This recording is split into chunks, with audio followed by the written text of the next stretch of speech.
Dear student, Champaran pulling classes के online classes में आपका स्वागत है। अभी हम लोग थर्ड सेमेस्टर मैकेनिकल वाले के लिए प्रीवियस ईयर के क्वेश्चन का सीरीज कर रहे थे, जिसमें थर्मल इंजीनियरिंग जो 2022 में सेकेंड एग्जाम हुए थे उसके क्वेश्चन को आज लेके आए। इसमें बहुत ही अच्छे अच्छे क्वेश्चन पूछे हैं। साइकोमेट्रिक जो लास्ट यूनिट है, 5वां यूनिट है, उससे बहुत सारे क्वेश्चन आपसे पूछ लिए गए हैं। तो हम लोग क्वेश्चन को क्या करते हैं, एनालिसिस करते हैं और लास्ट में हम लोग कुछ एक्स्ट्रा चीज भी देखने वाले हैं। तो चलिए जल्दी से स्टार्ट करते हैं। पहले भी हम लोग 2022 के एक और एग्जाम हुए तो उसके भी क्वेश्चन को हम लोग सोल्व कर चुके हैं। तो अभी तक नहीं देखे तो उसको देख लीजिए, काफी आपको एग्जाम में हेल्प मिलेंगे। अभी 2022 के अंदर एग्जाम हुए थे थर्मल इंजीनियरिंग का सेकेंड बार, उसके क्वेश्चन को लेकर आए। तो चलिए स्टार्ट करते हैं बारी से एक एक करके।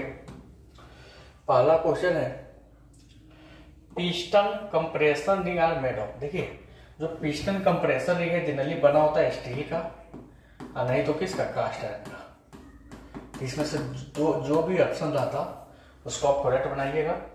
तो पिस्टन कंप्रेसर रिंग किसका बना है, कास्ट आयरन का। लेकिन पूछता पिस्टन किसका बना है, तो केवल पिस्टन पूछता तो किसका बना होता है, एल्यूमिनियम का।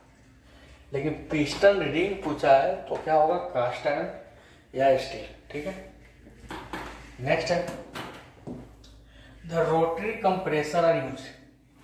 अब देखिए, रोटरी कंप्रेसर होता है काफी अधिक मात्रा में एयर को डिलीवर करता है, लेकिन प्रेशर कम होता है। तो लो प्रेशर आधी क्वांटिटी चाहिए, यानी लार्ज क्वांटिटी चाहिए। क्या चाहिए, लार्ज क्वांटिटी। तो याद क्या रखेंगे, कौन सा, रोटरी। अगर हाई प्रेशर क्या चाहिए, हाई चाहिए, और क्वांटिटी क्या चाहिए, लो चाहिए, तो कौन सा, रेसिप्रोकेटिंग करेंगे। तो कौन सा यूज करेंगे, रेसिप्रोकेटिंग, याद रखिएगा। तो पूछ रहा है कि रोटरी कंप्रेसर का यूज कहां पे करेंगे, तो स्मॉल क्वांटिटी तो होगा नहीं, लार्ज क्वांटिटी हाई प्रेशर, ये भी नहीं होगा, लार्ज क्वांटिटी लो प्रेशर। सही है। नेक्स्ट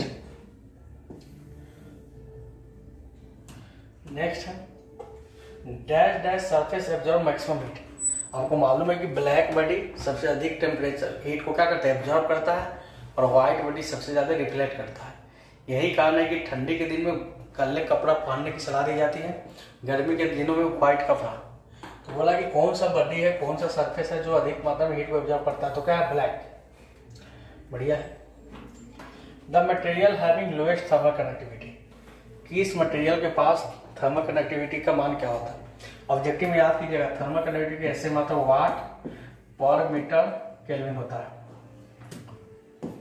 इससे भी मिल सकता है, वाट पर मीटर पर केल्विन मिल सकता है। वाट को हम जूल पर सेकेंड बोलते हैं, तो जूल पर सेकेंड पर मीटर पर केल्विन। इसमें से आपके यूनिट पूछे जा सकते हैं। थर्मल कंडक्टिविटी का यूनिट आपसे पूछा जा सकता है।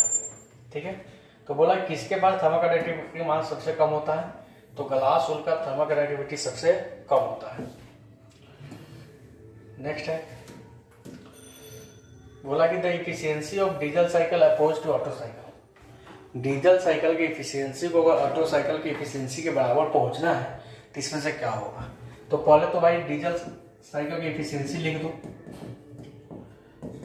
1 - 1 बटा r के पावर गामा -1 रो के power gamma -1 into gamma into rho -1। ठीक है, अब सोल्व करो। ऑटो साइकिल की एफिशिएंसी क्या है, 1 - 1 के पावर r के पावर कितना, गामा -1। अगर ये सारा चीज हट जाए तो ये ऑटो साइकिल की एफिशिएंसी हो जाएगा। तो क्या बोलो कि कटअप रेशियो बढ़ाएंगे तो कभी भी होगा, नहीं होगा।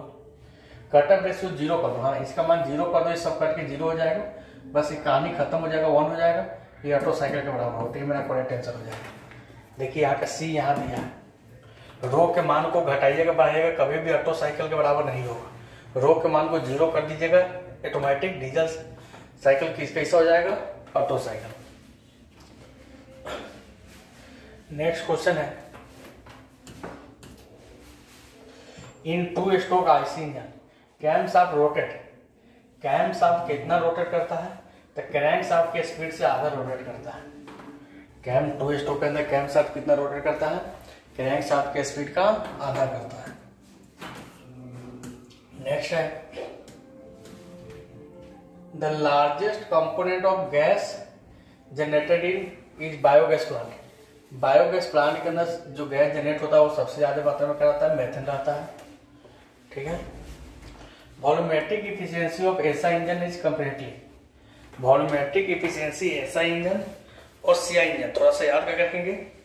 एसआई इंजन के लगभग 70 से 90% होता है। एसआई इंजन का वॉल्यूमेट्रिक इफिशियंसी कितना होता है, 70 से 90%, जबकि सीआई इंजन यानी डीजल इंजन, मालूम है सीआई इंजन बोले तो डीजल इंजन का लगभग 85 से 90% होता है। तो पूछ रहा है कि किसका ज्यादा होता है, तो volumetric efficiency of SI engine generally less होता है किससे, सीआई इंजन से। यहां भी देख सकते हो लेस मतलब लोअर हो गया। नेक्स्ट है fuel injector use. Fuel injector हम बार बार बताते हैं कि डीजल इंजन के अंदर यूज होता है। स्पार्क प्लग होता है जो पेट्रोल इंजन में होता है। तो फ्यूल इंजेक्टर कहां पे, डीजल इंजन। डीजल इंजन बोले तो सीआई इंजन। नेक्स्ट है 10 number question, the main purpose of thermostat in engine cooling system. याद होगा कि जब हम थर्मोसाइफन कूलिंग सिस्टम पढ़ा रहे थे तो उसमें थर्मोस्टेट था, यहाँ पे डिवाइस था। इसका काम था, ये मेरा रेडिएटर होता था जहाँ पे पानी स्टोरेज होता था, और ये मेरा इंजन होता था। इस थर्मोस्टेट लगा हुआ था। इसका टेम्परेचर अगर कम रहता था तो पानी को बाईपास कर देता था, टेम्परेचर ज्यादा होने पर वो कहाँ पे मिलता था, रेडिएटर के अंदर। बीच में थर्मोस्टेट लगा था। इसका काम था कि जल्दी से क्या करें, allow to engine warm up हो, यानी इंजन ठंडा के दिन में स्टार्ट कर रहे हो तो जाता है इंजन को गर्म पहले कर दे, और जब जरूरत से ज्यादा गर्म होता है तब वो ठंडा करने के लिए अलाउ करता है। तो ऑप्शन नंबर ए मेरा करेक्ट आंसर है। Solar cooker is device which convert the solar energy into, तो solar energy into heat energy में बदलता है। सोलर कुकर एक ऐसा डिवाइस है जो सोलर एनर्जी को हीट एनर्जी बदल के वो खाना बनाता है। तो ये तो कभी होगा नहीं sound, thermal energy, heat energy बोलो चाहे थर्मल, करेक्ट में आंसर है। नेक्स्ट है the compression ratio of diesel engine. देखिए डीजल इंजन का कंप्रेशन रेशियो 16 से 20 होता है। कितना होता है, 16 से 20। पेट्रोल इंजन यानी पेट्रोल इंजन बोले तो एसआई इंजन, एसआई इंजन या पेट्रोल इंजन, सीआई इंजन या डीजल इंजन। पेट्रोल इंजन का कितना होता है, 6 से 10 होता है। ठीक है ना। तो किसका पूछ रहा है, डीजल इंजन का। तो 16 से 20 नहीं है तो 14 से 20 दिया, वही करेक्ट आंसर हो जाएगा। अगला बार हो सकता है कि पेट्रोल इंजन का कंप्रेसर इसको पूछा जा सके। नेक्स्ट है pump using force cooling system. कौन सा पंप होता है, सेंट्रीफ्यूगल पंप। वही फोर्स कूलिंग सिस्टम बोले तो थर्मोसाइफन, यानी थर्मोसाइफन में कोई नहीं यूज कराता नहीं, थर्मोस्टेट वाला को हम लोग फोर्स कूलिंग सिस्टम बोलते हैं। नेक्स्ट ये क्वेश्चन रिपीटेड है कि मैकेनिकल एफिशिएंसी किसका होता है, बीपी बटा आईपी, ब्रेक पावर बटा indicated power, brake power to indicated power. 14 question हम लोग कंप्लीट कर चुके हैं। ठीक है ना। फिर है separator in compressor are located. Compressor के अंदर सेपरेटर कहाँ पे होता है, तो between the after cooling and air receiver. Separator यहीं पे अटैच होता है। सेपरेटर का काम होता है कि कूलिंग की है तो उसमें वाटर का पार्टिकल अगर उसमें इंटर कर गया है तो उसको क्या करेगा, बाहर करेगा। नेक्स्ट है 16 number question, the volume of air deliver by compressor is called. Compressor capacity यानी पर सेकेंड में पर मिनट में कितना एयर को डिलीवर कर रहा है तो उसको क्या बोलते हैं, कंप्रेसर कैपेसिटी बोलते हैं। नेक्स्ट क्वेश्चन है if n is the RPM the number of power stroke in 4 stroke. देखिएगा अगर n आरपीएम है तो 2 स्ट्रोक इंजन में, 2 स्ट्रोक में पावर स्ट्रोक कितना होगा, n के बराबर होता है। अब 4 स्ट्रोक में पावर स्ट्रोक कितना होता है, n/2 के बराबर होता है। किसमें पूछ रहा है, 4 स्ट्रोक में 10/2 के, क्योंकि जितना बार नाचेगा उससे आधा बार पावर क्या होगा, डेवलप होगा। नेक्स्ट है the process is use in summer air conditioning. हम बताए थे गर्मी के दिनों में वातावरण में नमी ज्यादा होता है, तो हमको पानी एयर कंडीशनिंग में ठंडा भी करना होता है और नमी निकालना भी होता है। तो उसमें हम लोग कूलिंग एंड डीह्यूमिडिफिकेशन करते हैं। देखिएगा, ह्यूमिडिफिकेशन, पहले ह्यूमिडिफिकेशन थोड़ा समझ लीजिए, डीह्यूमिडिफिकेशन,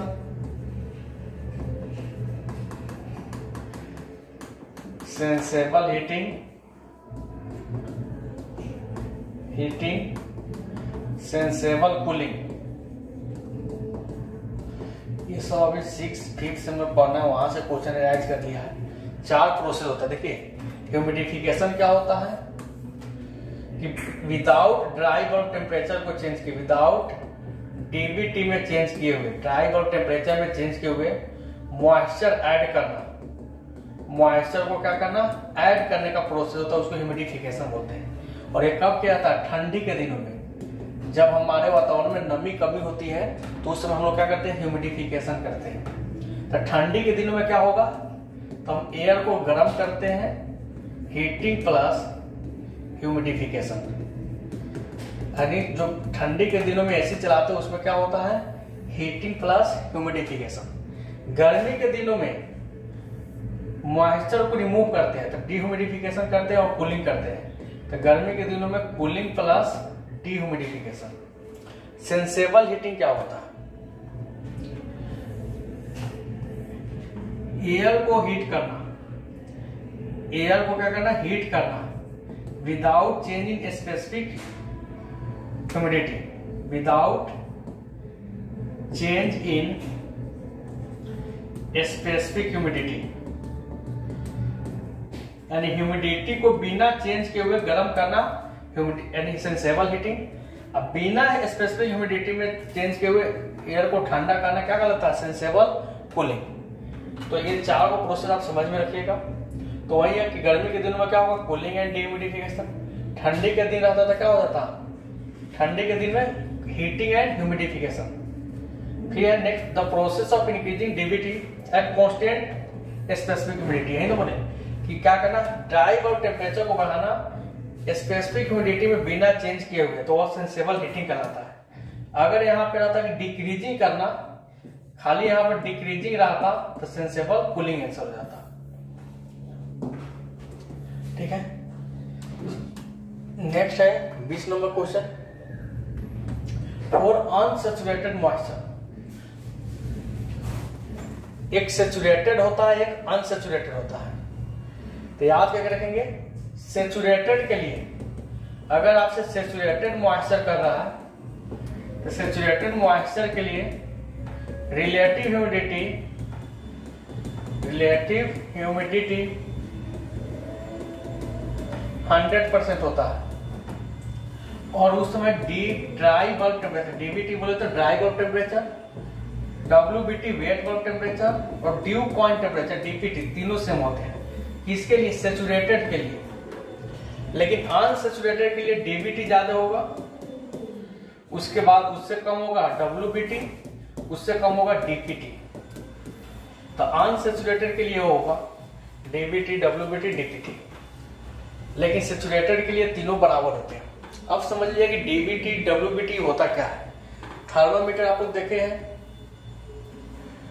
अगर इसको वातावरण में ले गए, डायरेक्ट टेम्परेचर को माप लिए, तो उसको बोलते हैं dry bulb temperature, dry bulb temperature DBT.